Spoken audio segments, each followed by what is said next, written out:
Municipality elections 11వ తారీఖున ఉన్న విషయం మీ అందరికీ కూడా తెలిసిందే. ఇప్పటికే ప్రచారం జోరందుకుంది. ఎక్కడ పోయినా కానీ కాంగ్రెస్ పార్టీకి బ్రహ్మరథం పడుతున్నారు.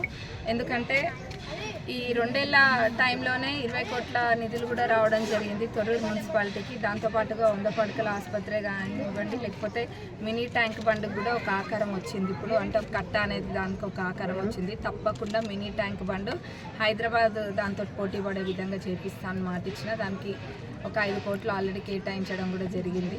ఇంకా కూడా ఎంత అదనంగా అవసరమైనా కానీ దాన్ని మంచిగా చేసుకుంటాం. అట్లనే sub register office, fire station నిన్న మినిస్టర్ గారే మాట ఇచ్చిండ్రు. అది గెలిచిన 3వ నెల నుంచే దానికి ప్రయత్నాలు కూడా ప్రారంభించడం జరిగింది. ఎన్నో సందర్భాలలో మినిస్టర్ గారి దృష్టికి కూడా తీసుకెళ్ళి చెప్తే వారు కూడా సానుకూలంగా ఉన్నారు. తప్పకుండా ఇక్కడ రిజిస్టర్ ఆఫీసు ఎప్పటి నుంచో కోరిక తొర్రూరు ప్రజలది, తప్పకుండా అది వస్తుంది.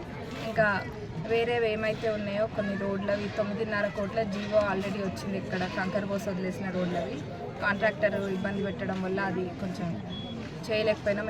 ఎందుకంటే జీవో తెచ్చుకున్నా కానీ ప్రత్యేకంగా మళ్ళీ 9.5 కోట్ల సపరేట్ జీవో వచ్చింది. మన దగ్గర నిధులు ఉన్నా కానీ కాంట్రాక్టర్ చేయలేదు. కానీ ఇప్పుడు మినిస్టర్ గారి దృష్టికి కూడా తీసుకెళ్లడం జరిగింది.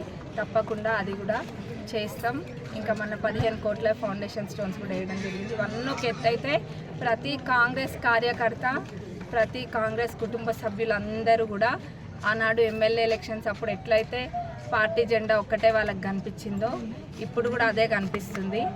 ఇంకొకటి ఇంద్రమ్మ ఇళ్ళదైతే ఇందాక కూడా చెప్పిన ఆల్రెడీ 1వ విడతది అయిపోలేదు. చాలామంది ఇంకా దాన్ని గృహప్రవేశాలే చేసుకోలేదు.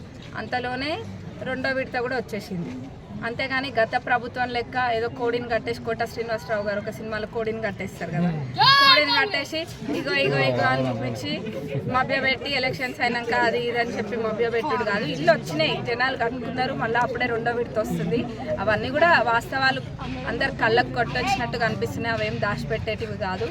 ఇవన్నీ దృష్టిలో పెట్టుకొని కూడా తప్పకుండా మేమే గెలుస్తున్నాం ఇక్కడ.